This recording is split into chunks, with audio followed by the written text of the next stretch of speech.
Hello, welcome to another video of Abiga History Videos, and in this video I'm going to talk about the great Swedish king, the lion from the north, Gustavus Adolphus. Gustavus Adolphus is single-handedly responsible for making Sweden a superpower from nothing. Before his reign, Sweden was a country that no one took seriously, but he made it a superpower from the north. And he became king in 1611 at the age of 17.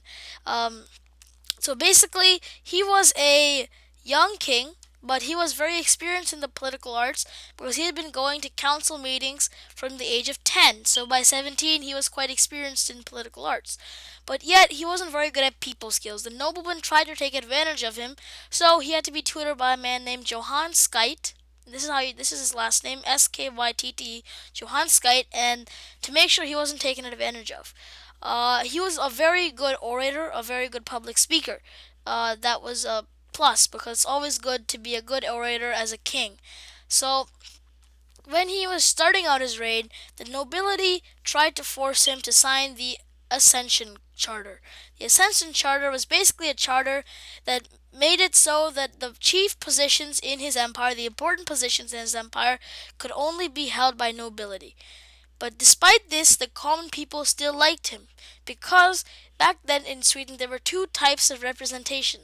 So there was the Riksdag, which is for the common people, and the Rikstad, which is for the nobility. So the Riksdag, common people; Rikstad, nobility.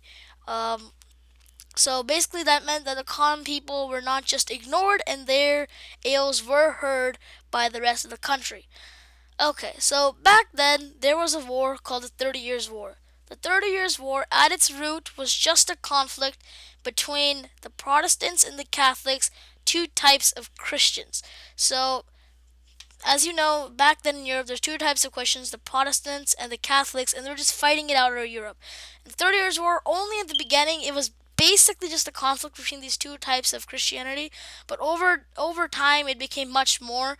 But at its root, it was just a conflict between two types of Christianity.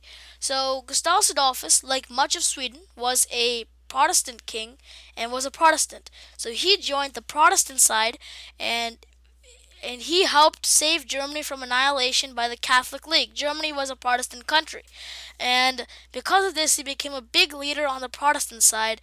And when he died in 1632 at the Battle of Lutzen, this is the Battle of Lutzen right here, and this is Gustavus Adolphus dying at the Battle of Lutzen. This is a painting, obviously. The Protestant side lost a great leader, and they sort of lost their direction. So Gustavus Adolphus is a great leader, a great king, part of the Vasa dynasty, and Sweden would not be the country it is today without him. Thanks for watching. This is Big Sadani signing out.